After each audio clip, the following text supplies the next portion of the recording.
Dr. Manmohan Singh.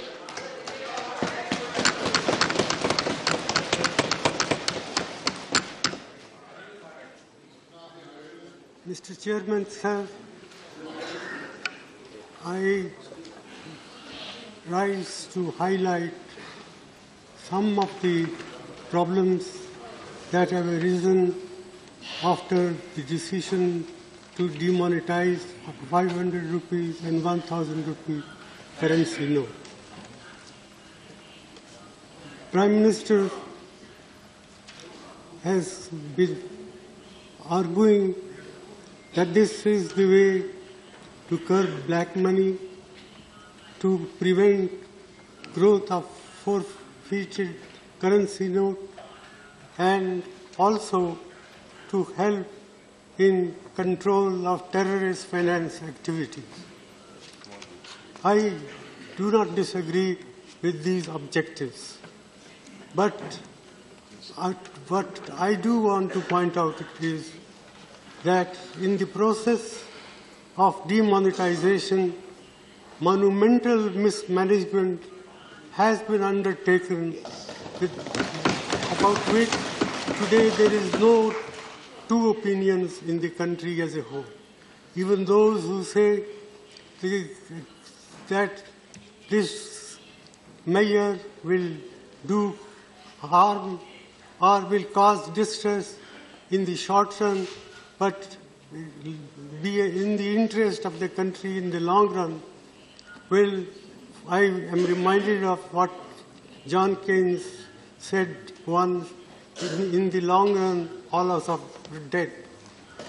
And therefore, it is important to take note of the grievances of the people, the ordinary people who have suffered as a result of this imposition on the country overnight by the Prime Minister.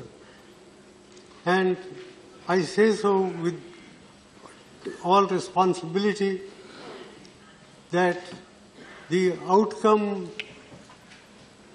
we do not know what will be the final outcome. Prime Minister has said that we should wait for 50 days. Well, 50 days is a short period, but for those who are poor and deprived sections of the community, even 50 days torture can bring about disastrous effects. And that's why about 60 to 65 people have lost their lives. Maybe more. And what is more is, what has been done can weaken and erode our people's confidence in the currency system and in the banking system. One, I would like to know from the Prime Minister the names of any countries he may think of where people have deposited their money in the banks, but they are not allowed to withdraw their money. This alone, I think, enough to condemn what has been done in the name of greater good for the people in the world.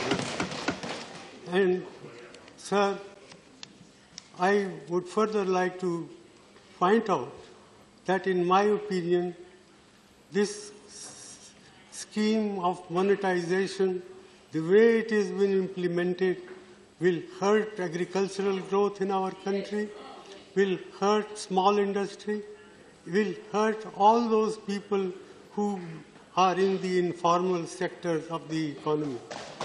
And my own feeling is that the national income, that is the GDP of the country, can decline by about 2 percentage points as a result of what has been done.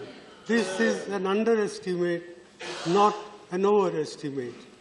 Therefore, I feel that the Prime Minister must come with some constructive proposal how we can implement the scheme and at the same time prevent this distress that has been caused to the common people. It is no good that every day the banking system comes with modification of the rules, the conditions under which people can withdraw money. That reflects very poorly on the Prime Minister's office, on the Finance Minister's office, and on the Reserve Bank of India. I am very sorry that the Reserve Bank of India has been exposed to this sort of criticism, which I think is fully justified. I therefore not like to say much more than this. I urge upon the Prime Minister to find practical, pragmatic ways and means to relieve the distress of the people who happen to be a great majority of our people. After all, 90% of our people work in the informal sector. 55% of our workers in agriculture are feeling distress. The cooperative banking system, which serves large number of people in the rural areas, is non-functional. It has been prevented from handling cash. So, in all these measures convince me that the way the scheme has been implemented, it's a monumental management failure, and in fact, it is a case of organized loot and legalized plunder of the government.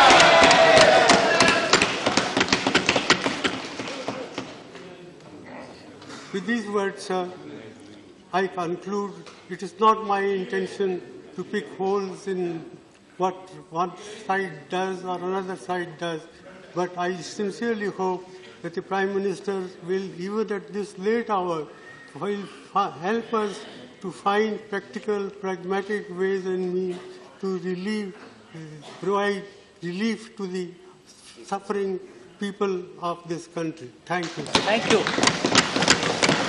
The next speaker.